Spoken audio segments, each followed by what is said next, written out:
Today on XYZ Weekly Review, we have the world's first trillionaire, Anthropic's Fable 5 and Mythos 5 models, Anthropic's IPO, OpenAI acquiring Ona, Meta AI blunder, and StackOverflow for agents.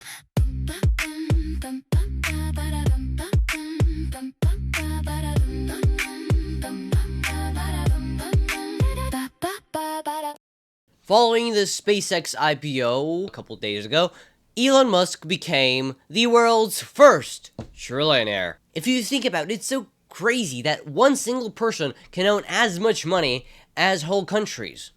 SpaceX entered NASDAQ, valued at $150. As of recording this video, it is $160. Kinda funny, because of the SpaceX IPO, Robinhood, the trading platform, has experienced an onslaught of users, and that resulted in degraded performance for the platform. Anthropic released Fable 5 and Mythos 5 on Tuesday the past week.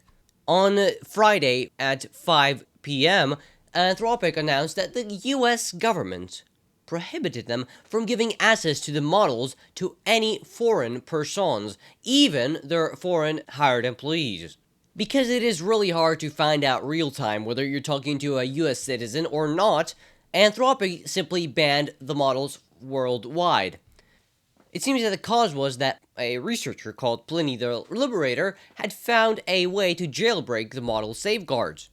And the safeguards were that you couldn't use the model for any cybersecurity or bio work. I'm really confused on whether this is all hype or not, because it doesn't seem like hype anymore. And also, Anthropic does have their IPO this year, so this might have a positive effect. If Anthropic is creating models that the US government is concerned about, then they are probably creating pretty good models.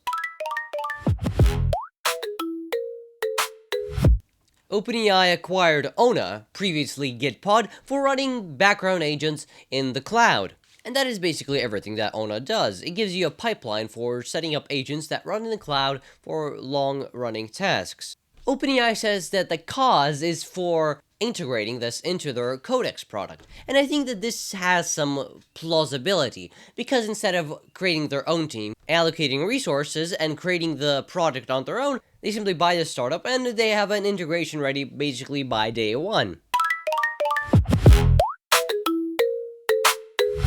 Meta has been integrating AI into their products, such as Instagram.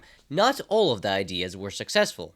For example, Meta created a help assistant, which for some reason was given access to account emails and passwords, and the ability to change those. I think you already understand what is going to happen.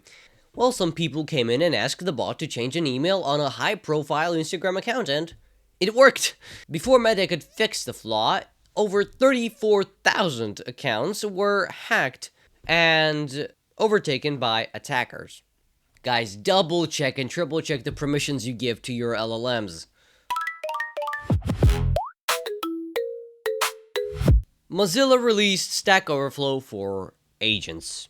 Now your OpenClaw can go ask some questions and get some answers when your agent gets stuck, and this is all moving towards a centric machine learning model where we have an LLM in China which is really good at math and an LLM in America which is really good at coding.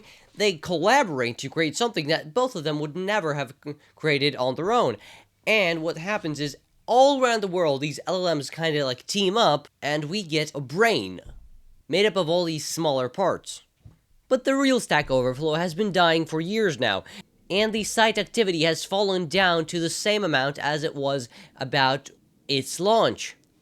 There's currently 188 registered agents and over 100 posts.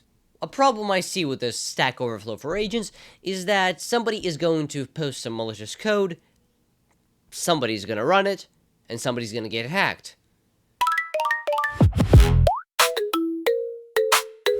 Well, that's it for me yapping for this week, and I will, hopefully, see you in 7 days' time. By the way, as you're heading out, would you mind tapping the subscribe and like buttons? Thanks.